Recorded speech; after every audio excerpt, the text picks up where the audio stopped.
Questão 46. Encontre os valores de A e B que tornam f contínua em toda parte, ou seja, quais são os valores de A e B, tais que f é contínua em todo o conjunto dos números reais. Vamos analisar aqui um pouquinho, olha só, pessoal. No intervalo de menos infinito até 2, no intervalo aberto de menos infinito a 2, f de x é uma função racional que não zera o denominador, porque eu estou aqui considerando x menor do que 2. E toda função racional com essa característica é contínua. Então, no intervalo de menos infinito a 2, f é contínua sem problema nenhum. Agora, no intervalo aberto de 2 a 3, estou considerando o intervalo aberto de 2 a 3, f de x é um polinômio. Qualquer que seja a e b, f de x é um polinômio. Bom, mas todo polinômio é contínuo. Logo, qualquer que seja a e b, f é contínua aqui nesse intervalo aberto de 2 a 3. Que mais? Agora, se você considera o intervalo aberto de 3 a mais infinito, intervalo aberto, a gente observa que f de x é outro polinômio, independente de a e b, né? É outro polinômio. E um polinômio é contínuo, então qualquer que seja a e b, f é contínuo aqui nesse intervalo. Então, de modo geral, o que a gente tem? F é contínua em qualquer que seja a e b, f é contínua nesse intervalo. Qual é o problema que acontece? O problema acontece exatamente no x igual a 2 e no x igual a 3. A gente tem que determinar aquele a e b que torna f contínua em x igual a 2 e em x igual a 3. Esse é o problema que a gente está se deparando, né? Porque para qualquer outro valor diferente de 2 e diferente de 3, f é contínua. Muito bem. Então tá. Deve ser contínua em 2 e deve ser contínua em 3. Primeiro vamos pensar na continuidade em 2. Se f é contínua em 2, o que deve acontecer? Deve acontecer o seguinte, ó, limite de f de x quando x tende a 2 tem que ser igual a f de 2. Essa aqui é a definição de continuidade, né? F é contínua em 2, se limite de f de x quando x tende a 2 é igual ao f de 2.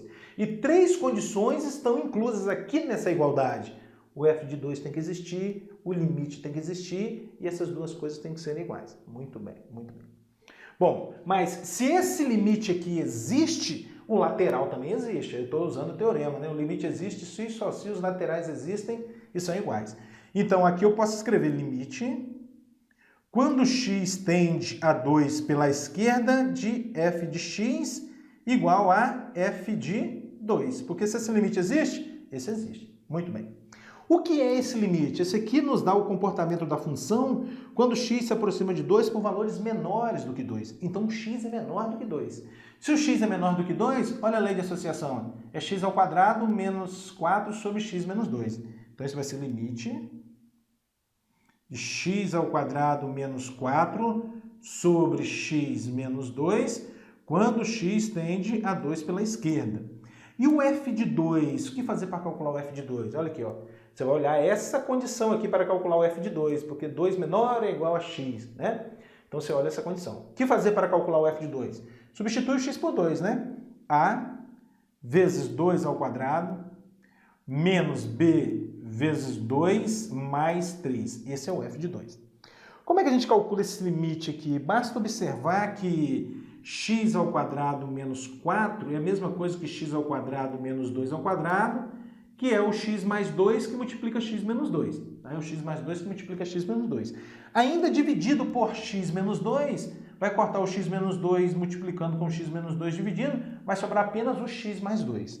Então esse aqui vai ser o limite quando x tende a 2 pela esquerda de quem? De x mais 2. Isso tem que ser igual a 2 ao quadrado, 4 vezes a dá 4a. Depois b vezes 2, 2b, né? Então menos 2b, mais 3.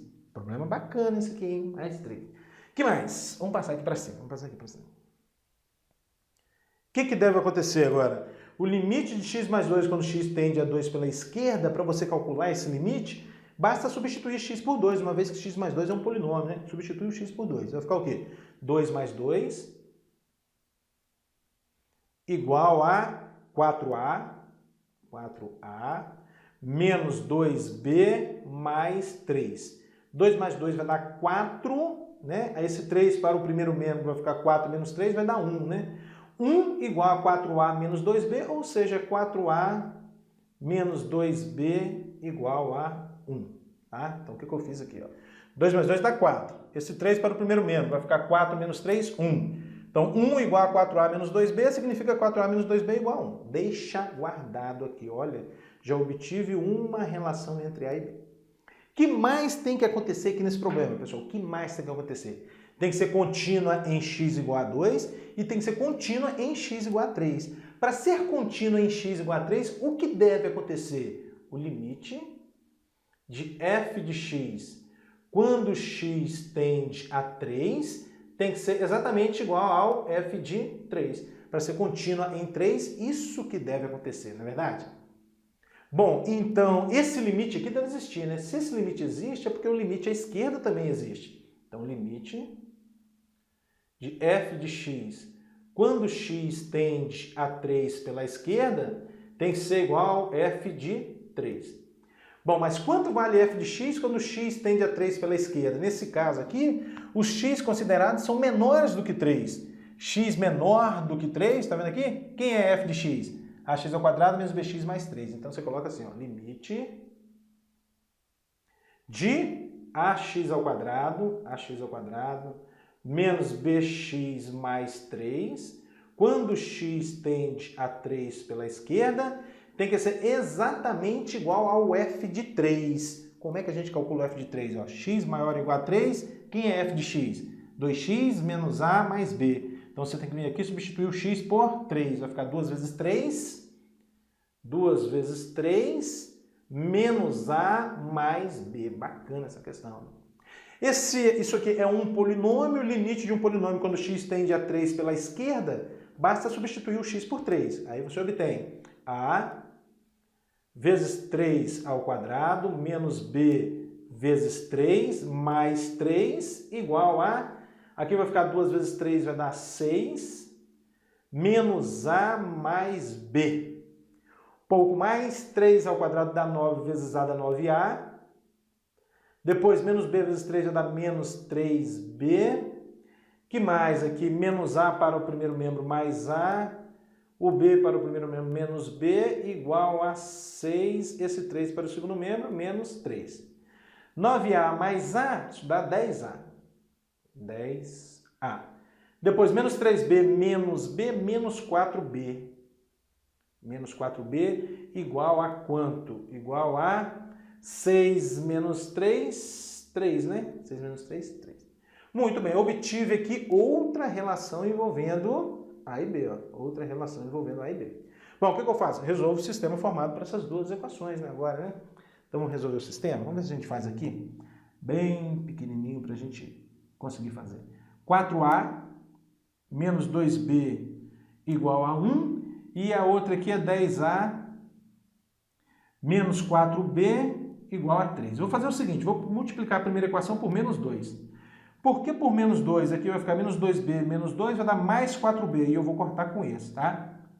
E aí vai sobrar menos 8A multiplicando por menos 2. Menos 8A mais 4B igual a menos 2.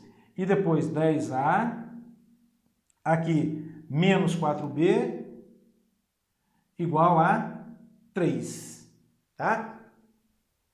Bom, agora a gente pode somar essas duas equações, né? Aí esse vai embora com esse, sobra o quê? Menos 8A mais 10A, sobra 2A. 2A igual a menos 2 mais 3, 1, né? 2A igual a 1 significa A igual a meio. Aí, bacana, já determinei o valor de A. O A vale meio, muito bem. E agora, para determinar o B, o que eu vou fazer? Vamos substituir aqui nessa equação, né? Fica assim, ó. 4 vezes A, que é meio, ó, 4 vezes meio, menos 2B igual a 1. 4 vezes meio vai dar 2. 2 menos 2B igual a 1. Menos 2B igual a 1 menos 2, que vai dar menos 1. E o B vai dar... um meio, né? B igual a um meio também. Aí, ó. Então, a fim de que f seja contínua no conjunto dos números reais, o A deve ser igual a B, que deve ser igual a meio. Questão bacana, é assim?